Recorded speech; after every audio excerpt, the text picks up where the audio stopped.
Doctor Sudesh Gupta ji, Jammu से। जी। सदगुरुदेव भगवान, आपके चरणों में कोटि कोटि प्रणाम।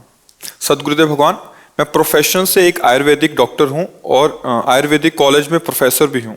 मैंने शल्य चिकित्सा में स्पेशलाइजेशन किया है। मैं आपसे कुछ मंथ से जुड़ा हूं और वृंदावन में मेरी दूसरी बार आना हुआ है। जब भी मैं ध्यान करता हूं, कोशिश करता हूं मुझे पेशेंट और कॉलेज का ख्याल ना रहे, बट बार बार ये ख्याल आ जाता है महाराज जी, और ये मेरी भक्ति भजन में डिस्टर्ब करता है। सदगुरु भगवान, मुझे कृपा करके समझाइए। इसी डिस्टर्ब को भजन बना लो। प्रभु के सिवा तो कोई था नहीं, है नहीं, रहेगा नहीं। जब आपके सामने कोई मरीज आता है तो आप उसमें भगवत भावना कीजिए। अंदर ही अंदर नाम चल रहा है, मंत्र चल रहा है प्रभु। इसमें कोई औषधि याद आती, कोई बात याद आती, कोई विषय याद आता, कोई क्रिया याद आती, कोई वस्तु, व्यक्ति, स्थान, परिस्थिति, घटना, सब भगवत स्वरूप है। या जहाँ जहाँ मन जाता वहाँ से हटा के अपने लक्ष्य में ले आइए।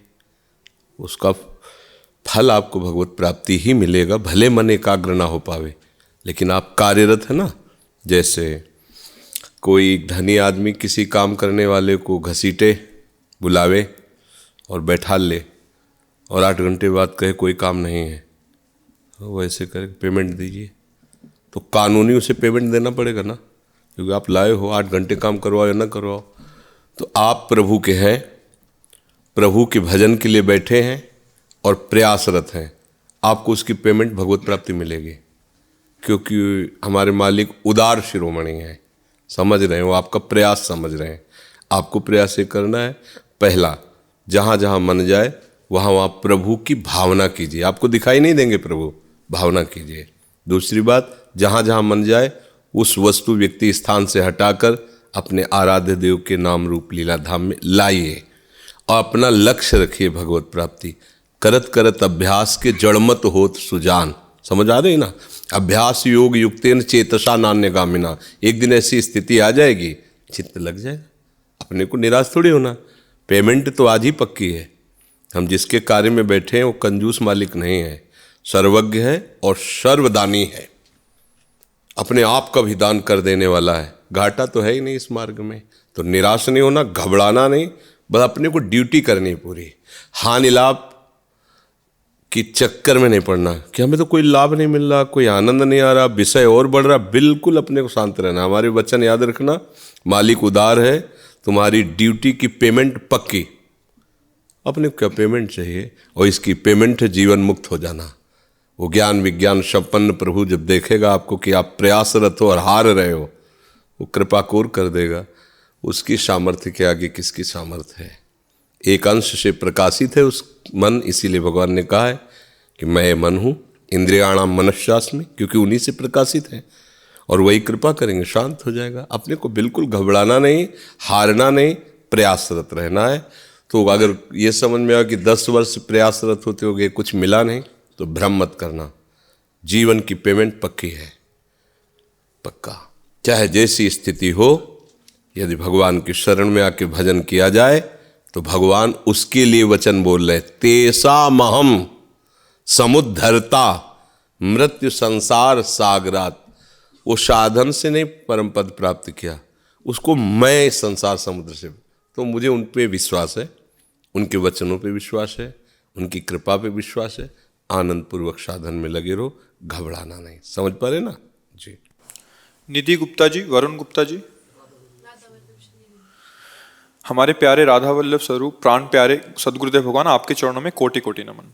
राधा वल्लभ श्री हरिवंश महाराज जी, आपकी प्रेरणा से 2 वर्ष पूर्व में हमने एक दूसरे से निश्चय किया था कि अब ब्रह्मचर्य में रहकर सिर्फ प्रिया प्रीतम की प्राप्ति करेंगे। अब तक का सफर आपकी कृपा से बिना दैहिक आकर्षण के पूर्ण हुआ। महाराज जी, हम पूर्ण जीवन ब्रह्मचर्य में रहकर सिर्फ प्रिया प्रीतम की प्राप्ति करना चाहते हैं। आप अपनी कृपा और आशीर्वाद बनाए रखें। किसका है? हाँ, बहुत सुंदर है, धन्यवाद। भगवत कृपा है, अहंकार मत करना। और साथ में नाम जप का भी संकल्प लीजिए कि अनवरत नाम जप करते रहेंगे। बहुत कृपा पात्र जन हो। जब आप यहाँ नहीं फिसलोगे तो आपको कोई फिसला नहीं सकता। ये बहुत बढ़िया बात है। किले में रहकर लड़ाई लड़कर जीत गए, ये बहुत बड़ी बात है। क्योंकि मैदान में उतरने पर चारों तरफ से आक्रमण है, किले में सुरक्षा के घेरे में शत्रु पर विजय प्राप्त कर ली, बहुत अच्छी बात है। पर अभी विजय प्राप्त नहीं हुई है, बस इतना रखिएगा कि उनकी कृपा से हम क्रॉस कर रहे हैं धीरे धीरे। वो सर्व सामर्थ्यशाली प्रभु कर्तुम अकर्तुम अन्यथा कर्तुम है। जिन बातों के लिए साधक डरता रहता है वो बातें आपके पास हैं और आप उनसे निडर होकर चल रहे हैं, ये विशेष कृपा है।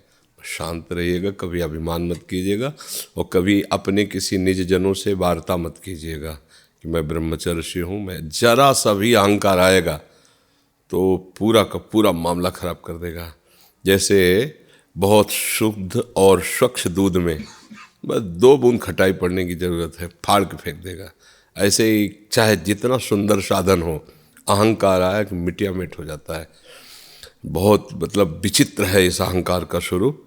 तो आपको ये देखना है कि मेरी सामर्थ्य तो एक दिन भी रहने की नहीं, श्री जी की कृपा से, उनकी दुलार से हमारा पार हो रहा है। बहुत बढ़िया है जी। तरुण जोशी जी। जी श्री हरिवंश महाराज जी, मैं तरुण जोशी नाथ द्वारा श्रीनाथ जी की भूमि से आया हूँ। जी महाराज जी, आपको श्री जी का प्रसाद प्रदान करने आया हूँ। हाँ, वे आपको बहुत याद करते हैं। अभाग्य अभाग्य आपकी।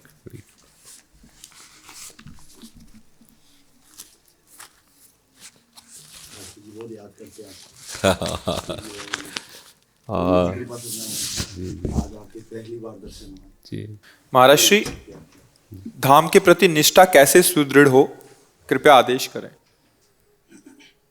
पहली बात तो हमारा लक्ष्य बनना चाहिए। धाम हमारा लक्ष्य जब होगा, निष्ठा वहीं होती जहाँ लक्ष्य होता है। जैसे नामनिष्ठ, गुरुनिष्ठ, धामनिष्ठ, सेवानिष्ठ, इष्टनिष्ठ, ये निष्ठाएं होती हैं। ये सब भागवतिक निष्ठाएं। तो जैसे धामनिष्ठ है तो पहले लक्ष्य बने, जिस धाम में हमें निरंतर अपने जीवन को व्यतीत करके और दिव्य देह से भी उसी धाम में रहना है, उसकी पहले भावना हम करें और फिर उनके सिद्धांत से चलें। अब जैसे श्री धाम वृंदावन है तो हमारा दृढ़ निश्चय है कि चाहे शरीर नष्ट हो जाए, चाहे जितनी विपत्ति आ जाए, हम धाम के बिना जीवित नहीं रह सकते।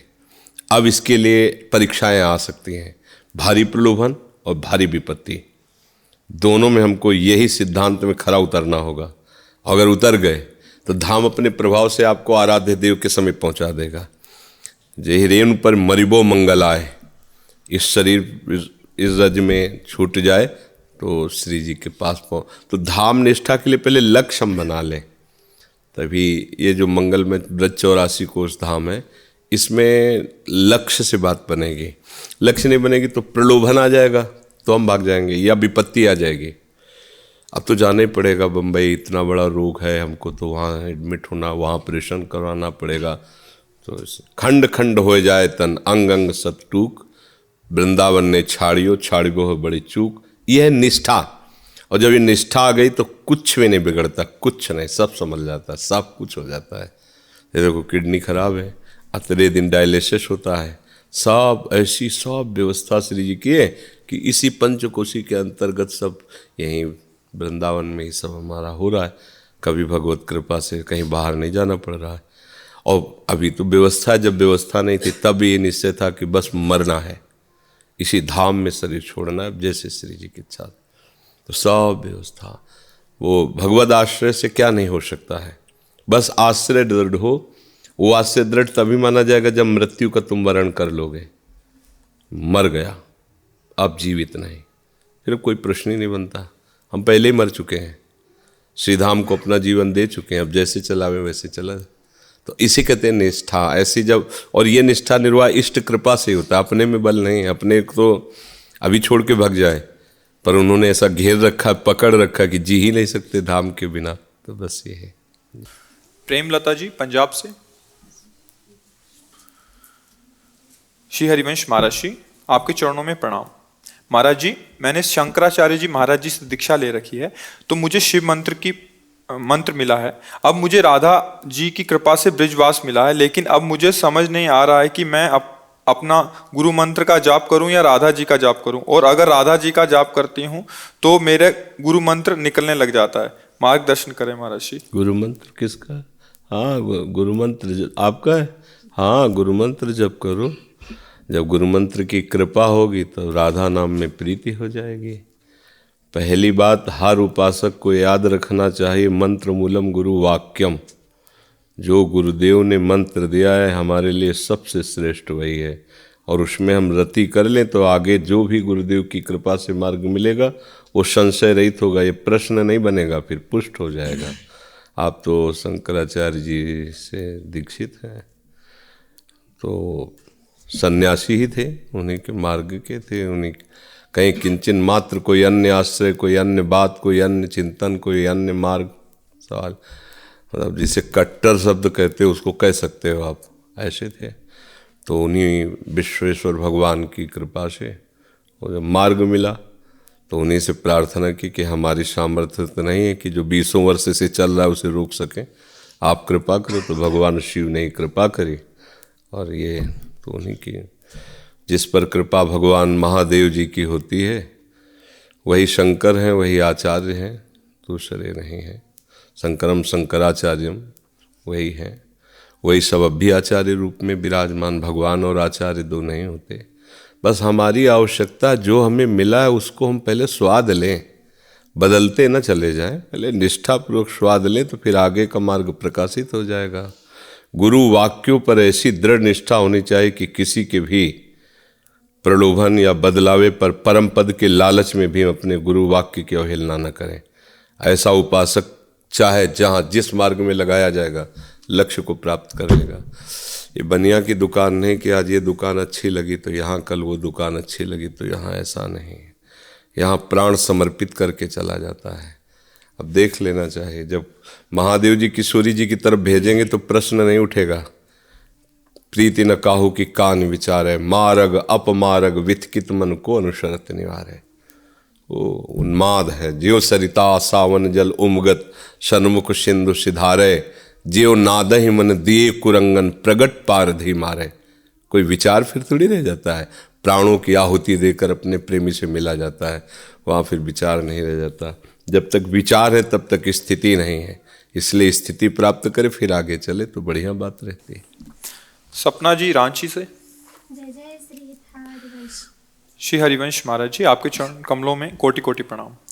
हे सदगुरुदेव भगवान, आप कहते हैं कि उपासना गुरु प्रदत्त होनी चाहिए, पर मैंने दीक्षा से पहले ही सेवा विराजमान की है, तो क्या वह भी गुरु प्रदत्त मानी जाएगी?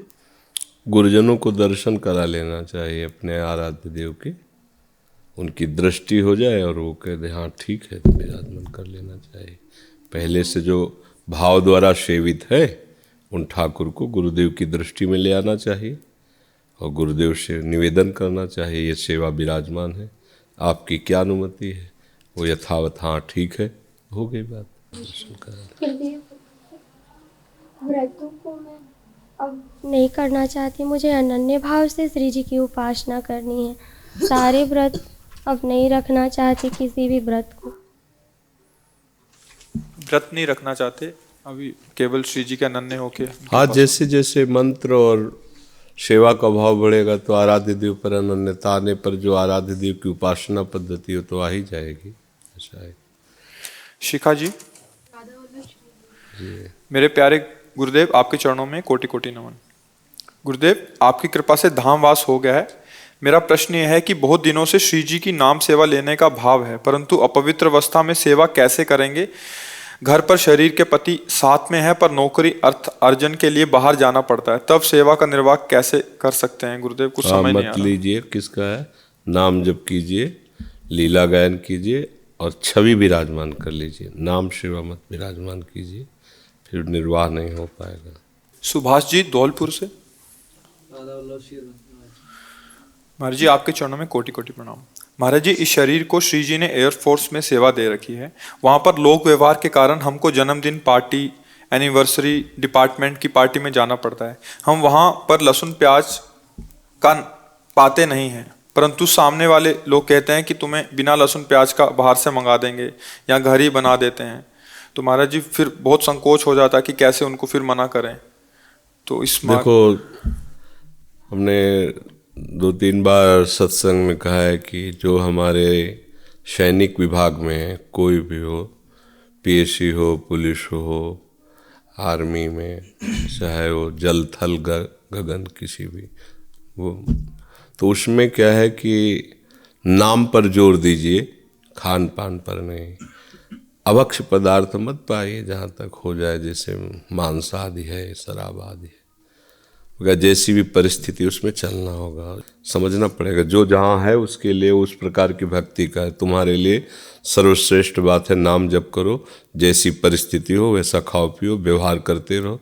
उसमें ज़्यादा, मान लो आपका बड़ा ऑफिसर है, वो आपको आदेश कर रहा है, फिर आप उसकी दृष्टि से गिरोगे, वैसे नहीं। समाज जो आपका परिकर, वहाँ के समाज, उसमें मिल के चलना होगा। हाँ, जहाँ तक हो सके भक्ष्य पदार्थ मत खाइए। ऐसी परिस्थिति है कि अब तो अगर जीना है तो खाना है, और जी के हमको देश की रक्षा करनी, छोड़ो सब, उस समय खाओ और युद्ध करो, चाहे मरो या मारो। उस समय जो कर्तव्य है उस कर्तव्य को देखो। उस समय सबसे बड़ी भक्ति तिरंगा है हमारा।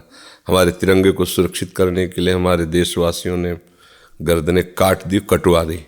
तो तुम उस पूजा में हो, अलग अलग पूजा का विधान। अगर हम अगरबत्ती चलाने में जो हमें फल है ना, वही तुम्हें गोली चलाने में फल है।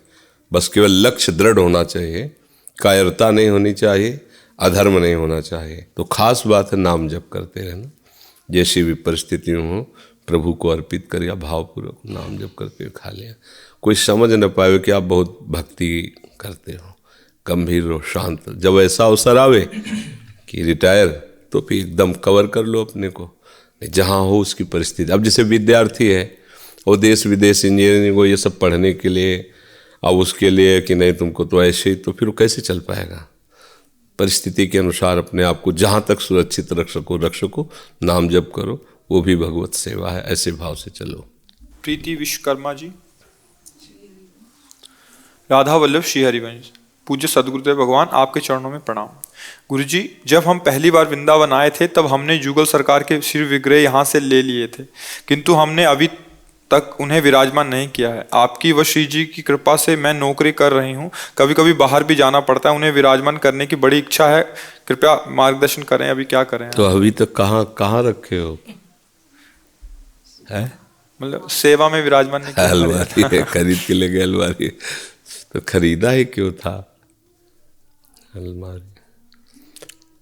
अब सेवा में विराजमान करने का मतलब है उनकी अधीनता। ऐसा नहीं कि आप कहीं भी घूम रहे हो, ठाकुर जी अलमारी में बंद है, ऐसा नहीं। इससे अच्छा किसी वैष्णव को दे दो जो सेवा करे, आप नाम जप करो, छवि पास रखो। श्री विग्रह रखने का अधिकार उसी को है जो प्रिया प्रीतम को दुलार कर सके, आठों पैर सेवा कर सके, शयन से उत्थापन से शयन तक की सेवा। कहीं जाना आना है तो कोई है सेवा में, ऐसे नहीं कि घर में ताला लगाया वो अलमारी में बंद है, ऐसे फिर अपराध लगता है। अभी विराजमान नहीं किया, ठीक है, और रखना ठीक नहीं है ऐसे कि अलमारी में बंद है। किसी को दे दो, किसी वैष्णव को। अगर सेवा में स्वयं विराजमान करो तो फिर आठों पैर उनके दुलार की बात सोचो। बच्चा जैसे गोदनामे में ले लिया, तब दुलार तो उसको अपने बच्चे जैसा ही करेंगे। आज हमारे प्रिया प्रीतम विग्रह रूप में है, तो हमारे बच्चा ही की तरीके हमें दुलार करना है। हम ही उनको पिलाएंगे तो जल पिएंगे, नहीं तो नहीं पिएंगे। भोजन पाएंगे तो हमको देखना है कि प्रभु भूखे हैं, प्रभु को नींद आ रही है, प्रभु को पोशाक पहनानी, ठंडी का समय प्रभु को कंबल ओढ़ाना है, हमें भाव करना है। उसी भाव को प्रभु स्वीकार करते हैं। तो आप देख लीजिए आप क्या सामर्थ्य है। अगर सेवा की सामर्थ्य नहीं तो किसी वैष्णव को दे दीजिए, वो दुलार करेगा, तो आपका खरीदना सार्थक हो जाएगा।